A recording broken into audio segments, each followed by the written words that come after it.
तो बशलोम लहरगो दुमो വത്ലോത്തീൻ ഉഹാദ് ദിലേശോനോ സുറിയോയോ. സുറിയാനി ഭാഷാ പഠനത്തിൻ്റെ 131 ക്ലാസ്സിലേക്ക് സ്വാഗതം.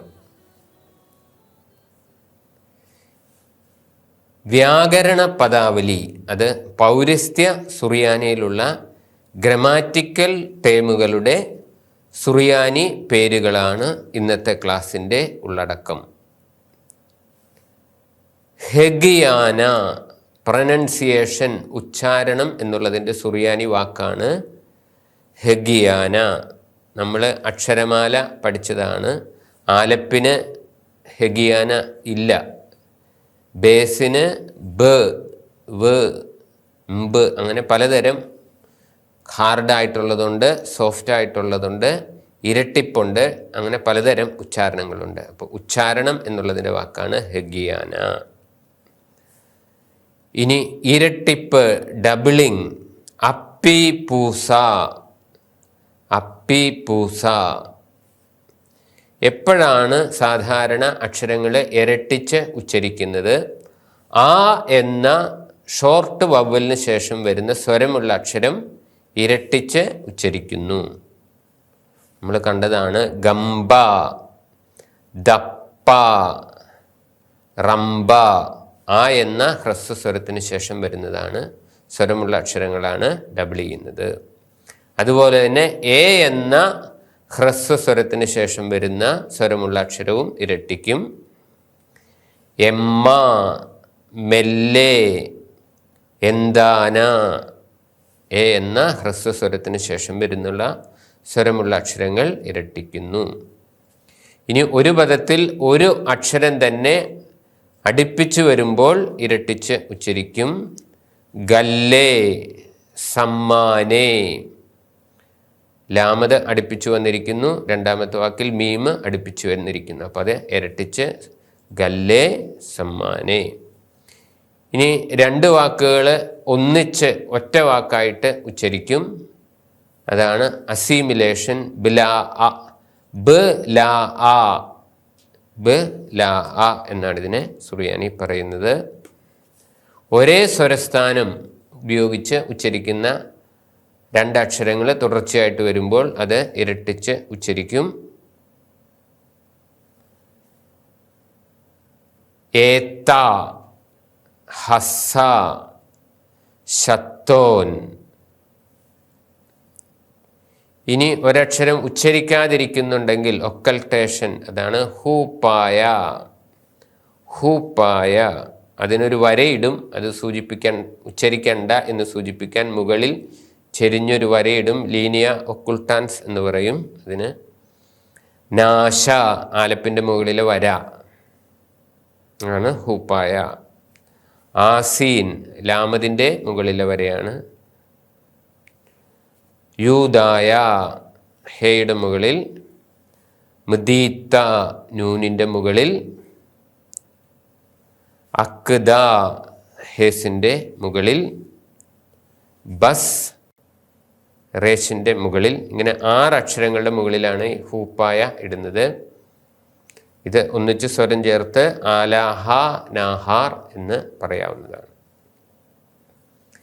ഇനി മൃദു ഉച്ചാരണം എന്നുള്ളതിൻ്റെ സുറിയാനി വാക്ക് റൂക്കാക്ക. മൃദു ഉച്ചാരണത്തെ സൂചിപ്പിക്കുന്ന വാക്കാണ്, മൃദു ഉച്ചാരണം എന്നുള്ളതിൻ്റെ വാക്കാണ് റൂക്കാക്ക. ഈ കഠിന ഉച്ചാരണത്തെ സൂചിപ്പിക്കുന്ന വാക്കാണ്, അതിനുള്ള വാക്കാണ് കൂശായ. ബേസ്, ഗാമൽ, ദാലസ്, കാപ്പ്, താവ് എന്നീ അക്ഷരങ്ങളുടെ മുകളിൽ കഠിന ഉച്ചാരണ സൂചകമായി, താഴെ മൃദു ഉച്ചാരണ സൂചകമായിട്ടാണ് കുത്തുകൾ ഇടുന്നത്. ബേസിൻ്റെ താഴെ ഇടുമ്പോൾ വ, മുകളിലിടുമ്പോൾ ബ. ഗാമലിൻ്റെ താഴെ ഇടുമ്പോൾ ഗ, മുകളിലിടുമ്പോൾ ഇങ്ക്. ദാലസിന് റൂക്കാക്ക ഇടുമ്പോൾ ദ, കൂശായ ഇടുമ്പോൾ ഇത്. കാപ്പിന് റൂക്കാക്ക ഇടുമ്പോൾ ക, കൂശായ ഇടുമ്പോൾ ഇക്ക്. താവിന് റൂക്കാക്ക ഇടുമ്പോൾ സ്, കൂശായിടുമ്പോൾ ത്. ഇനി സ്വരമില്ലാത്ത അക്ഷരം സ്വരം ചേർത്ത് ഉച്ചരിക്കുന്നതിന് അടിയിൽ 2 അക്ഷരങ്ങൾ സ്വരമില്ലാതെ വരുമ്പോഴാണ് ഈ വരയിടുന്നത്. അപ്പോൾ രണ്ടാമത്തെ അക്ഷരത്തിൻ്റെ അടിയിലാണ് വരയിടുന്നത്. ഇതിനെ മുഹഗിയാന. അങ്ങനെ വരയിടുമ്പോൾ അത് എ എന്നുച്ചരിക്കും. അതിനുള്ള വര മുഹഗിയാന വര. സ്വരമില്ലാതെ തുടർച്ചയായി വരുന്ന 2 അക്ഷരങ്ങളിൽ രണ്ടാമത്തേത് വാവ്, ലാമത്, മീം, നൂൻ എന്നിവയാണെങ്കിൽ എ എന്ന് ഉച്ചരിക്കുന്നു. നെഹവിയാൻ. ഇവിടെ ഹേക്കും വാവിനും സ്വരമില്ല. അപ്പോൾ വാവിൻ്റെ അടിയിൽ വരയിട്ട് ഹേക്ക് എ എന്ന ഉച്ചാരണം കൊടുക്കുന്നു.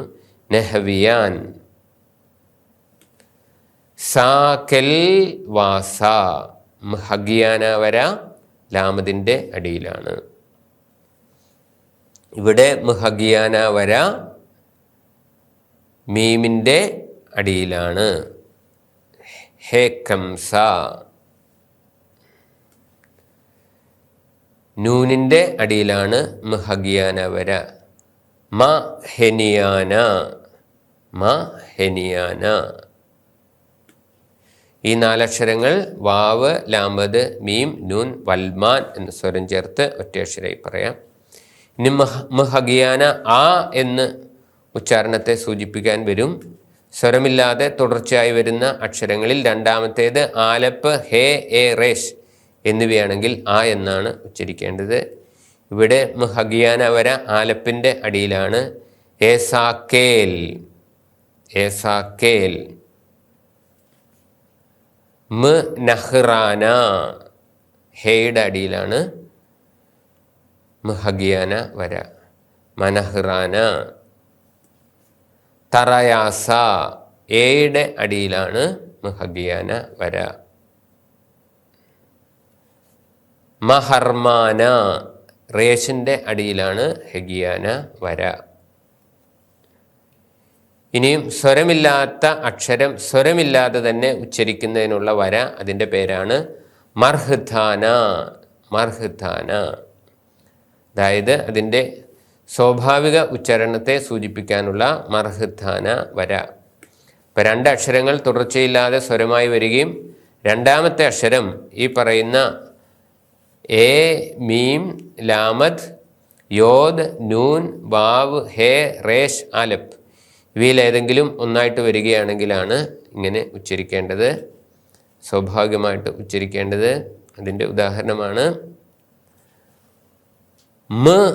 മ ഹസിയ. ഹേയുടെ മുകളിലാണ് മർഹ്ഥാന വര വരുന്നത്. മഹസിയ. സെദ്ഖ്സ. ദാലസിൻ്റെ മുകളിലാണ് മർഹ്ഥാന വര. മഖതിയ. മഖ്തിയ. എസ്ബുസേസ്. ഇനിയും ഡോട്ട്, കുത്ത്, ബിന്ദു, അതിൻ്റെ സുറിയാനി വാക്ക് പൂഹാമ. പൂഹാമ. ബഹുവചനത്തെ സൂചിപ്പിക്കുന്ന 2 കുത്തുകൾ വാക്കുകൾ ഇടാറുണ്ട്. അതിൻ്റെ പേര് സ്യാമേ. അല്ലെങ്കിൽ വേറൊരു വാക്കും ഉപയോഗിക്കാറുണ്ട്, തൂപ്പേ. ബഹുവചനത്തെ സൂചിപ്പിക്കുന്ന കുത്തുകളുടെ പേര് സ്യാമേ, തൂപ്പേ. ഗൗറേ. റേഷിൻ്റെ മുകളിൽ ഒരു കുത്തുണ്ടെങ്കിൽ റേഷിൻ്റെ ഒരു കുത്തിനോടുകൂടെ ഒരു കുത്തുകൂടി ചേർക്കുന്നു. ഗൗറേ. ഇനിയും ബഹുവചന പദത്തിൽ റേഷ് ഇല്ലെങ്കിൽ 2 കുത്തുകൾ പൊതുവെ മധ്യഭാഗത്തുള്ള സ്വരമില്ലാത്ത അക്ഷരത്തിൻ്റെ മുകളിലായിരിക്കും. ദഹ്വേ. ഇവിടെ ഹേയുടെ മുകളിലാണ് ബഹുവചന സൂചകമായ കുത്ത്. ഈ കുത്ത് എന്നുള്ളതിന് വേറൊരു വാക്കാണ് നുക്സ. നുക്സ. അത് വർത്തമാനകാലത്തെ സൂചിപ്പിക്കാൻ നുക്സ ചേർക്കും. അക്ഷരത്തിൻ്റെ മുകളിലാണ്. യാഹെവ്. യാഹെവ്. ഹേയുടെ മുകളിലെ കുത്ത് നുക്സ. ഇനി ഭൂതകാലത്തെ സൂചിപ്പിക്കാൻ അടിയിലാണ് കുത്ത് ചേർക്കുന്നത്. യൗവ്. ആ ഹേയുടെ അടിയിലാണ് ആ കുത്ത് ചേർത്തിരിക്കുന്നത്. ഇനിയും വ്യത്യസ്ത വാക്കുകൾ ഒരേ സ്പെല്ലിംഗ് ആയിരിക്കും. അപ്പോൾ അത് തിരിച്ചറിയാൻ വേണ്ടി കുത്തുകളിടും. ആ കുത്തുകളുടെ പേരാണ് നുക്സേ റൗർബേ.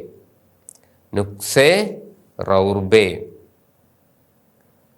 ഇപ്പോൾ സ്വരങ്ങൾ ഉപയോഗിക്കാതെ അല്ലെങ്കിൽ ഒരേ സ്വരങ്ങൾ ഉപയോഗിച്ച് ഒരേ അക്ഷരങ്ങൾ ഉപയോഗിച്ചെഴുതുന്ന അക്ഷരങ്ങളെ തിരിച്ചറിയാനുള്ള കുത്താണ് നുക്സേ റൗർബേ. ഇവിടെ മിൻ, മൻ. അപ്പോൾ ഈ കുത്തിൽ നിന്നാണ് ഇത് ഏത് അക്ഷരമാണെന്നാണ് തിരിച്ച് അറിയുന്നത്.